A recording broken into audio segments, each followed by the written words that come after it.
guys, nakita ko na naman si nanay. Babasura po siya. Alam mo yung dapat sa ganitong edad nagpapahinga sa bahay. Pero siya, ayan po, naghanap buhay po siya. Nunugat po siya ng mga basura. Ayan. Yes.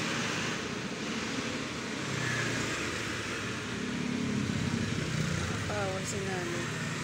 Sana kayo yung pamilya niya. Yes. Dadali niya doon kasi parang hindi ko alam kung bakit niya hinahakot yung Ano sila? Oh. Box. Tako mo ha. Ilan ba kailangan mo? 3. Ilan ba sila nandun?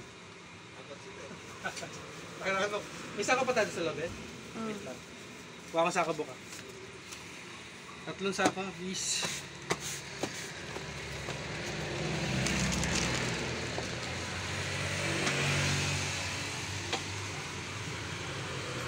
Yes, parang iniipon-ipon na yung mga basura na nakukuha niya.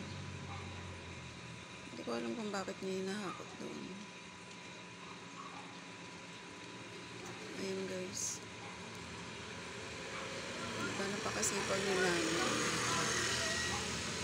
Siguro ayaw niya umasa sa mga anak niya. Kaya ayan. Bok! Diba mal, ayan si nanay. Bok! Ah! Siya yung Lambok, ha? nangingi sa'yo ng face mask. Ay, Bakit? binigyan mo ng face Keep to mask. change na. Bok! Bok! Si nanay ba? Parang gusto niya atang ilagay yung ano niya doon, yung kariton niya. Oo. Ayan. Ayan guys. Kaya hinahakot niya yung mga ano niya kasi hindi niya kayang itulak. Ayan o. Ang dali niya kasi doon eh. Ayan. Ang dali niya kasi doon, bibenta niya. Nahirapan siyang itulak, nakikita ko kanina. Diba siya yung ano, yung binigyan mo ng face mask? Kaya nga. Hindi lang napatali. So, ayan guys. Kahit matanda na siya, marunong siya mag-ano.